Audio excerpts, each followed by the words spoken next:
मेरे प्यारे बच्चों, यहाँ पर हम लोग स्टोरी बनाना सीखेंगे और यहाँ पर आप सभी के सामने स्टोरी लिखी हुई है और इसे आप सभी को इंग्लिश में ट्रांसलेट करना है। तो चलिए देखते हैं। यहाँ पर हम लोग सबसे पहले हम लोग स्टोरी को पढ़ लेते हैं। जो बालक परिश्रम करते हैं वे सदा सफल होते हैं। इस बात को याद रखो, जब तक तुम कठिन परिश्रम करना नहीं सीखते तब तक तुम्हें सुख की आशा नहीं करनी चाहिए। सफलता के लिए हमें दृढ़ संकल्प तथा कर्म की आवश्यकता है। गीता भी हमें यही शिक्षा देती है। इस तरीके से आप सभी के सामने जो है स्टोरी लिखी हुई है और अब हम लोग इसको जो है यहाँ पर बनाते हैं। ठीक है, तो देखिएगा। जो बालक परिश्रम करते हैं, कैसे बनाएंगे आप लोग? आप लिखेंगे the boys who work hard. Who work hard, ठीक है। इसका मतलब क्या हो गया? इसका मतलब हो गया कि जो बालक परिश्रम करते हैं, लिखा है वे सदा सफल होते हैं। वे सदा सफल होते हैं, तो चाहे आप लिखेंगे दे ऑलवेज सक्सीड, या आप चाहें तो आप सीधे लिख सकते हैं कि ऑलवेज, ठीक है, ऑलवेज सक्सीड। इस तरीके से आप लोग यहां पर बना लेंगे। ठीक है, इतना कर लेंगे आप लोग।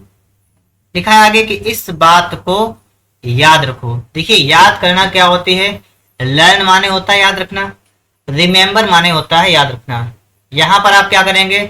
यहां पर आप लगाएंगे रिमेंबर। ठीक है, क्या लिखेंगे? Remember, remember.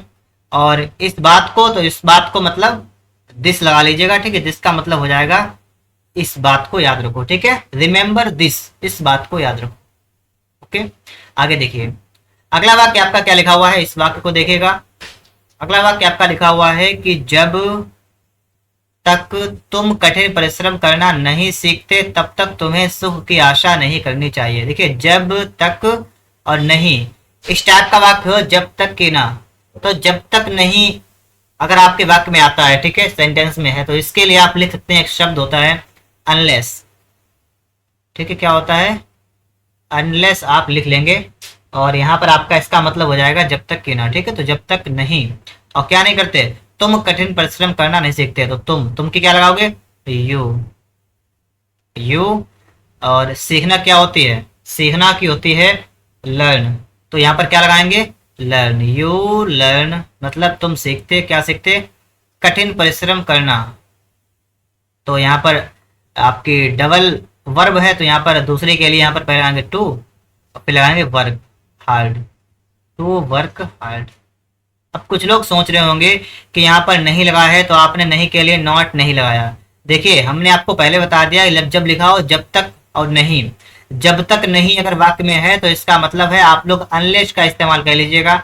अगर आपने अनलेस लिख लिया है तो इसका मतलब हो गया जब तक नहीं, तो यहाँ पर नॉट नहीं आएगा इस सेंटेंस में। ठीक है, अनलेस का मतलब हो गया जब तक कि ना, तो यहाँ पर जो है क्या नहीं आता है? नॉट नहीं आता है। तो अनलेस लग गया है तो आप सिंपल वाक्य बनाएंगे कि यू लर्न मतलब तुम सीखते, टू वर्क हार्ड कठिन परिश्रम करना,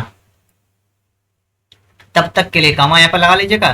तुम्हें सुख की आशा नहीं करनी चाहिए। चाहिए क्या होती है? शुड। तो यहाँ पर क्या करेंगे? तुम्हें के लिए लगाएंगे यू। ठीक है, यू शुड नॉट, क्या लगाएंगे?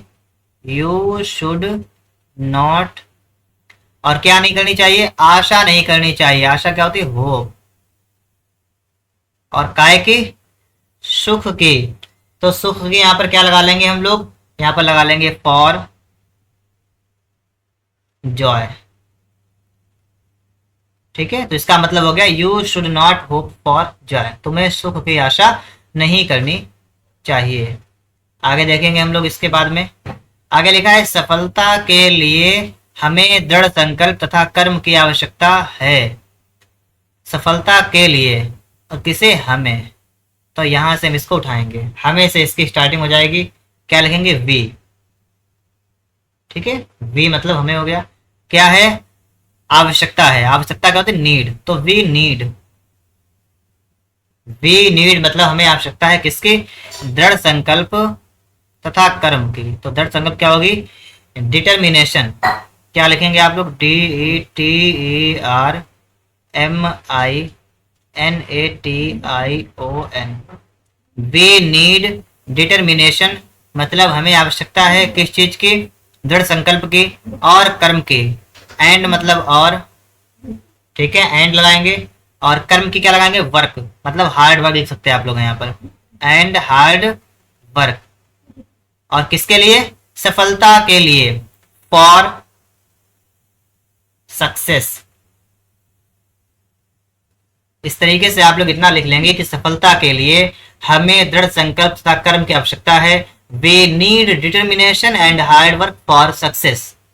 देखिए मैं आपको बहुत सिंपल तरीके से बताने का प्रयास करता हूँ, उम्मीद करता हूँ कि आपको समझ में भी आ रहा होगा।